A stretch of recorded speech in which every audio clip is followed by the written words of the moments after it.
முதல்லாம் பத்திரிகை ஊடகத்திலையும் பாத்தீங்களா, தங்கம் என்ன விலை நிலவரம் வரும், வெள்ளி நிலவரம் என்னன்னு வரும். இப்ப கொலை நிலவரம் என்ன, பாலியல் நிலவரம் என்ன, போதைப் பொருளுடைய நிலவரம் என்ன? இப்படிப்பட்ட ஆட்சி தொடர வேண்டுமா? அதோட இன்னும் பாத்தீங்களா, இன்னொரு கேவலமான, அதாவது இந்த முதலமைச்சர் ஸ்டாலின் சொல்றார், தமிழகத்தில் வறுமை என்ற நிலையே இல்லை. வறுமை என்ற இல்லையா? உண்மையா? அப்படி வறுமை இல்லை என்றால் எதுக்கு கிட்னியை வந்து விற்கிறாங்க? வறுமை இல்லை என்றால் எதற்கு கிட்னி விற்கிறாங்க?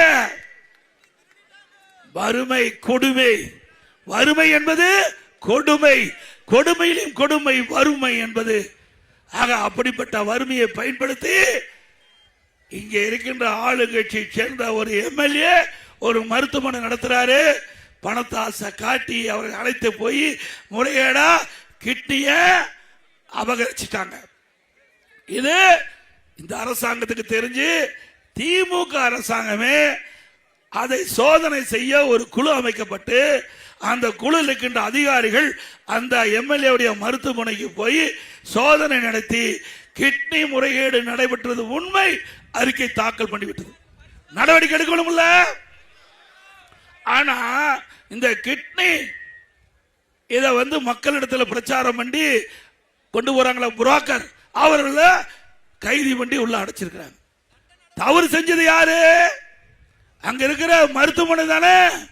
அவர் தானே இந்த கிட்னிய கட் பண்ணி எடுக்கிறாங்க. முறைகேடு எடுத்தது அவர்கள் தானே. அவர்கள் மீது நடவடிக்கை இல்லை. யார் இந்த கிட்னி கொடுக்கின்றவர்களை கமிஷனுக்காக புரோக்கர் அழைத்திட்டு போய் மருத்துவமனைக்கு விடுறாங்க பாரு, அவர்களை கைது பண்ணி